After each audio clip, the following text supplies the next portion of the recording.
А утрото беше сончево, сонцето ми влагаше директно во во очи, пошто немам завеси, си ги зема жена ми завесите, мајка ја ги купила за мирас. На надкасната ми стоеше стариот часовник Ракета, што го добив од другарот Елцин во 94 година. Елцин да беше пијандура и као збореа дека е американски човек, ама да ви кажам и тоа не беше лош. Не штедеше на нас заспаниве шпиуни по Балканот. Нема лош пијаница, посебно ако пие водка, викаат. Има само побудала. А часот беше 8 и како што реков, сонцето со своите зраци ми го галеше газ овој лицето.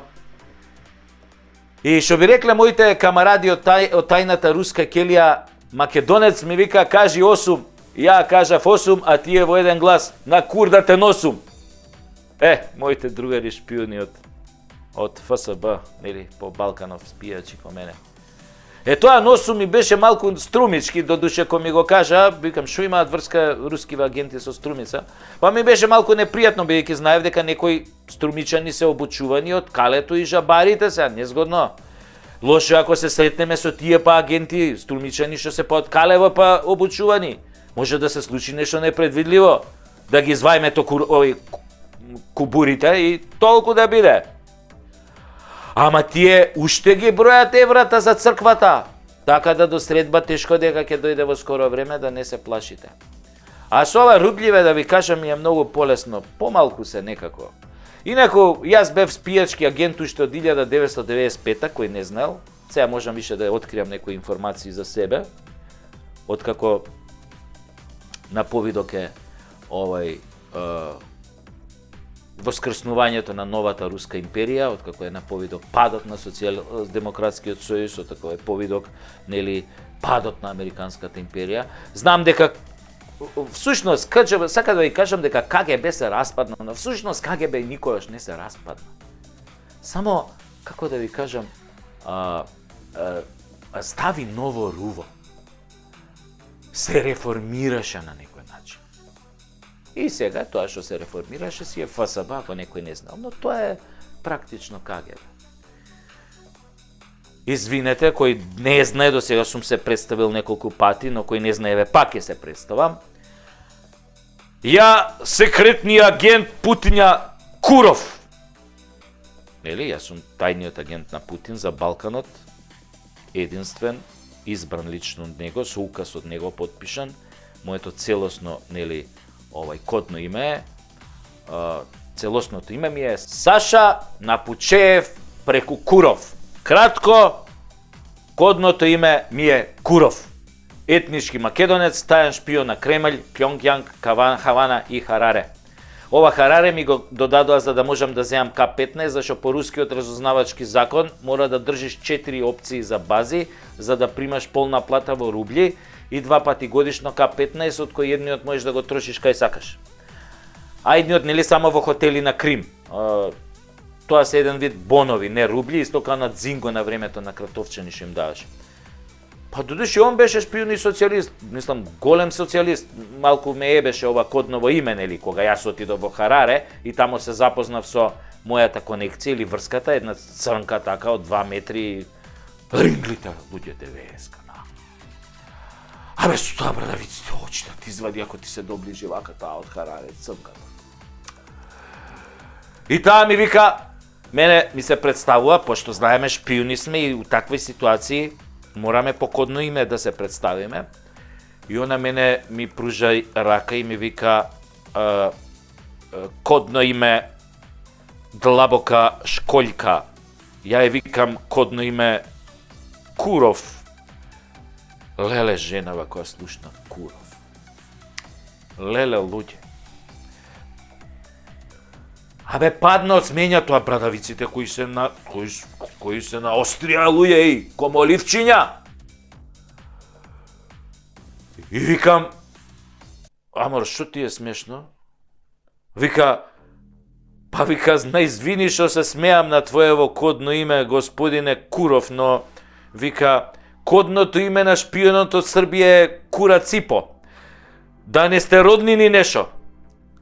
Не бе, викам, какви роднини, оне регрутирам покасно од како НАТО ја бомбардираше Србија, јас сум стара, викам, руска школа на КГБ. Шо шпионираш бе кај тебе во Македонија, ме прашува, нели, ова колешкава длабока шкољка. Викам, остај се, влажна шкољко, длабока шкољко. Има многу работа, викам, многу работа имам. Ме погледна и ми рече, знам дека има многу работа од длабока за да стане влажна школката.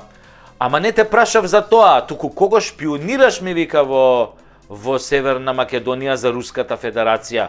Налутена дека и го сгрешив кодното име во сексистички контекст, па затоа рече Северна Македонија, демек да ми врати. Аха, окей, викам, извини, иако немав ништо против од длабока да стане влажна шкољка, нели, како што викаат кумановци, која пробаја, вика, црно, не се е врвно, така викаат кумановци. Ја имате оваа пословицава и на англиски. Ја има украдено Кристофер Колумбо од еден наш кумановец кога го најмил да му кисели зелка на галијата со која ја открил Америка. Само многу лошо звучи, нели, ова кажано на шпански. Вика, вака би звучало: кој проба црна змија, хемороидот му го скина. Така нешто отприлика многу глупо. Туку да се вратам на мојата колешка длабока шкољка и викам, ме прати лично Владимир Владимирович Путин да откријам што све има украдено оној до премиерот Артан Нежнио и неговите doing business, а кај американците и калето пријавуваат дека русите се криви. Аха, знам за тој, вика, тој оној што нешто као преведувал во таа жолтата куќа кај што се вадеа органи, се препродава органи, тоа беше нешто со него поврзано така. Да, викам, нешто имаше така по медиуми, викам, да. Штета, вика, за таков хуман човек што лаже дека русите се криви, ми рече длабока шкољка и продолжи. Инаку да ти кажам, вика, господин Куров, сестра ми има кодно име Тесната шкољка. И она, например, работи за калето со американски пасош. Ау, си викам, браво бе, па вие сите длабоко навлезени во проблемот со обвинувањата дека Русија е крива за се. Што ми имате шпион во калето? Што ми имате шпион во калето? Мора да се дружиме. Ми вика длабоката шкољка. Ја мора да те држам тебе, Куров. Ти мора да си внесем во моите тајни на длабока шкољка, за да можеме да си имаме бенефит од соработката. Јас само ја погледнав и реков, важи, само ти држи ме. Тоа е, само ти држи се за Куров, мислам, до Куров, на Куров. Не е битно. Држи се за Куров. Сакам јас соработка со длабоки влажни шкољки, агентки. Така ја по наредба на Владимир Владимирович Путин во соработка со длабоката и влажната шкољка од Хараре, Зимбабве, исто како во новиот Джеймс Бонд го разоткриваме Артанчо Нежнио и неговите обвинувања дека Русија крива за се што они газда Али го товареле магарето. Сите податоци се во тајната база на Кремљ и ќе му бидат бапнати на маса на Бајден од страна на Путин, која ќе седнат да договараат разврската од Украина. Еве ти ги твоите сојузници ќе грмне Путин, која ќе му ги фрли на маса досијата на Артанчо Нежнио и Али Соравија. Не разговарам веќе со тебе. Сулјо, ќе му рече Путин на Бајден. Сулјо! Не разговарам веќе со тебе. Викни го Трамп, каде е Трамп? За жал, Трамп веќе беше наместен со широката шкољка. Тоа е оваа третата сестра која работеше за Белата куќа како таен спиечки агент во овалната соба. Сега и неговите јајца се во нашите руски раце. Затоа гледате следната епизода, драги мои следачи и фанови на Прекутасевски шоу. Гледајте, ве молам, следната епизода со тајниот агент Саша Напучеев преку Куров с коднием именем Куров или само Куров. Единствениот таен агент македонец во светот кој во еден ден пробал и длабока, и тесна, и широка шкољка. А ја уствари од секојаш сум бил и по морската храна. Дојде прочка и помина. Вела дека само Господ простува, ама некако читајќи ја Библијата констатирав дека Дедо Боже или Аллах или Буда, кој да е, или ако сакате наречете го врховното суштество, фактички остава за после. а не простува. Така според Библијата им го нашол крајот на илјадници кои ја заебале работата. А ѓаволот кој треба нели да е на оној лошиот, некако е тенок со резултатот. Неговите се бројат на прсти. И некако кога ќе се случи лоша работа која го погодува некој кој според јавноста се огрешил од Божјите, но од земјите закони и заповеди, истата таа јавност тоа го нарекува како карма или Божја казна. И сите го споминуваат Господ, ете Господ ќе му врати, ете гревот не се заборава, ова му е поради ова, поради она. Некако сите се повикуваат на Божјата правда, нели ако ја има воопшто во универзумот. И никој тука не го споменува ѓаволот или сотоната или Луцифер, ако сакате, оној лошиот тип со кој нели другарувате кога правите лоши работи на штета на својот народ и државата. Намерно реков на штета на себе, затоа што не постои криминалец и предавник кој мисли дека лошите работи си ги прави на себе. О не, Боже, пази, нема таков. Криминалците или се убедени дека се најпаметни, тоа се оние социопатите кои веруваат во тоа што го прават, или се сребролюбци, кои мотивирани од парите и моќта велат, а и уште овој пат, не е страшно, а и уште овој пат, и така додека длабоко не заглават во криминал и предавство. Или во комбинација од двете состојби. И после на прочка објавуваат обично религиски извинувања од типот Господе, прости ме ако сум сгрешил, убедени дека со 100 кила катран и пилешки перија на себе се перат со ладна вода, нели, од црква. Се перат ако имаш на располагање 1000 години да триеш ко ненормален и да останеш без ногти, ама во реално време да ги испереш гобнариите ти треба малку повеќе труд отколку еден пост на прочка. Некои од големите апаши и битанги одат дотаму што собираат пари за црквата. Нели ви е познато оној лик, еден капиталец кој што вежбаше аритметика во еден документарец, па после со делот тие пари нели ги поткопи судијата, па стана премиер, па останатото е нели историја. Тоа е во тие кои Господ ќе ги третира со одложено дејство. Освен ако земјината правда не ги собере како ураган топтан, па да ги отфити за сите гревови кон својот народ и држава. И за парите нормално. Дел од тие големи верници градат цркви каде што ги градуваат нели дел од своите пари украдени од својот народ, мислејќи дека така ќе си ги избришат гревовите и ќе си ја смират совеста. Што нели по времето на транзицијата си ги присвоиле фирмите, отпуштале работници, станале милионери, си ги презеле овие бизнис конекциите со странските земји што ги имала фирмата кога не биле собственици на неа. И сега мислат, после 20 години и направени 500 милиона или милиарда евра, дека сега ќе направам една убава црквича и така ќе се отфитам кон Господ, Господ ќе ми прости и совеста ќе ми се смири и ќе можам барем една ноќ да преспијам убаво и мирно. Гревот бара жртва, а жртвата не ја бираш ти, туку пак некој трет. Дали било тоа карма, Господ Аллах или случајност?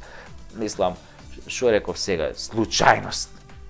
Да, дали знаете дека Божјата правда има и уште две имиња? Едното е случајност, а второто е поблиску до првово и се нарекува судбина. Но судбината е некаде помеѓу случајноста и Божјата правда, така да никогаш и не се знае што е што. Оставено е на народа да толкува, дали ако крадеш или лажеш или си предавник ќе те стигне Божја правда или случајно ќе наебеш, или судбината ти било пак да наебеш. Овие кај Буда велат карма. Ако усереш нешто, кармата ќе те стигне и готов си. Тука имаме проблем. Ако кармата трга да сјебе све што, нели, е должно оваа северна вокојебина, па тоа ќе биде погром, бе. Тоа ќе биде апокалипса. Многумина уживаат овде во плодовите на предавството, многумина се обогатија поддржувајќи го предавството. Цела една елита, групација на луѓе и нивни поданици. Ајде да видиме дали ова воопшто функционира. Еве ви еден глуп пример. Германците во Втората светска војна ја поробија цела Европа и дел од Африка. Убија милиони луѓе директно или во концентрацијски логори. Ја изгубија војната. Дали беа казнети? Не. Напротив, Америка им го спроведе Маршаловиот план, ги крена од пепелот, повторно ги направи светска економска сила, ги собра пола нацистички водачи и повеќе, што беа во режимот на Хитлер, што учествуваа во разни воени злосторства, ги собра како научници, како шефови на Гестапо, си ги извлече во Америка, им даде тамо работни места во НАСА, во ЦИА, во МИА, по разни други институции, големи фирми, директори, General Motors, ова, она. Нема карма, бе. Нема Божја казна. А судбината им се наклони. Затоа што им се наклони Америка. Америка ви доаѓа како судбина. Според разни податоци кои можете да ги најдете на интернет по завршувањето, по ослободувањето на Германија 45 година, советските трупи вика ја силувале 4 милиони германски жени, а сојузничките, за кои податоците неуспешно се кријат, од прилика уште толку силувале. Значи, самото злосторство кој германскиот народ им го направи на другите народи, како одговор на тоа злосторство доби друго злосторство. Вратка, шо викаат. Мажите беа или убивани, или под стрес и никогаш немаат деца, а преку 8 милиони бебиња родени во периодот од 45 до 48 година беа со изменета генетика, англосаксонска или руска. Тоа го прави злото, враќа со друго зло. Многу лош пример на тоа е. Германскиот народ од чистата раса на Хитлер, нели како ужасна идеја беше, тоа стана една од најмешаните раси во Европа, сигурно. А може и во светот. За која е пак крив господин Адолф. Така и со нашите предавници ќе биде. Нешто као кармата ќе ги најде. Ја викам подобро да ги затворат и да им ги одземат парите, отколку да ни ги дадат да ги пучиме. Наебење се навикнати од странциве, ние може, мушки ќе го издржат, ние може да ги напучиме малку, така поселски. И да се фалат после да ви кажам. Јеби га. Македончани на Господ не му простува. Абе, каква прочка, какви бакрачи, ќе ве напучиме!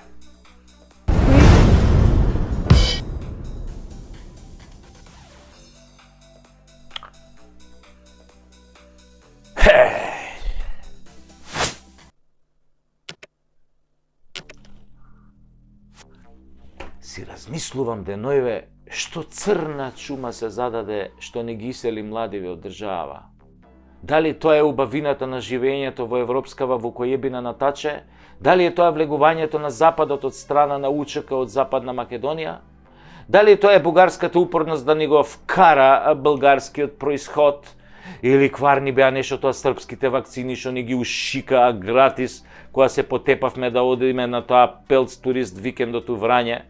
Не можам да доакам која убавина не остаи тука нас малцинството без пари и пасоши, без име и презиме, без јазик, без бор, а и пломбите стари веќе почнаа да ни паѓаат, а пари за нови нема.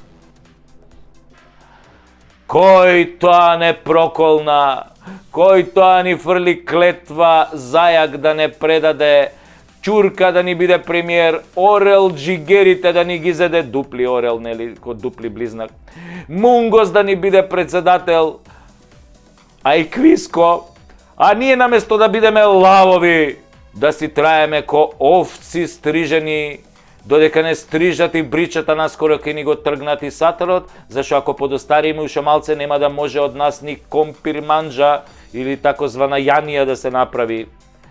Ние останавме држава на старци, вампири, пензионери, врколаци, или како веќе сакате наречете ги овие зомбиве што секој ден тумараат на релација Кам Стокомак. Остана најголемите љубители на лажгите на Заев и 40-те разбойници, тие кои слепо му веруваат додека тој и неговите лапаа милиони, а тие Мацка, Лукче и Солца и му се радуваа на секој пара лажа што ќе им ја продадеше на вториот дневник, бидејќи се тупави и не знаат да отворат интернет и да видат што е вистината. Ео тие вампирчичи станавме бивша Југословенска република гериатрија. Држава на болни пензионери на кои не им беа доволни пензиите и бесплатните бањи на грујо, туку се искинаа да го донесат на власт Муртинезерот за да им ја укине радиодифузната такса. За да потоа и нив и нас не укине комплет. Туто комплето. Туто. Прво, од правото на живот со короната и неговото тендер здравство, па до укинување на државата, народот, името кој потполно ги предаде на ДУИ и нивните експерти за земање на се што е туѓо на 1001 начин. Не ми треба статистика да ми каже колку млади се оцелиле, ама доволно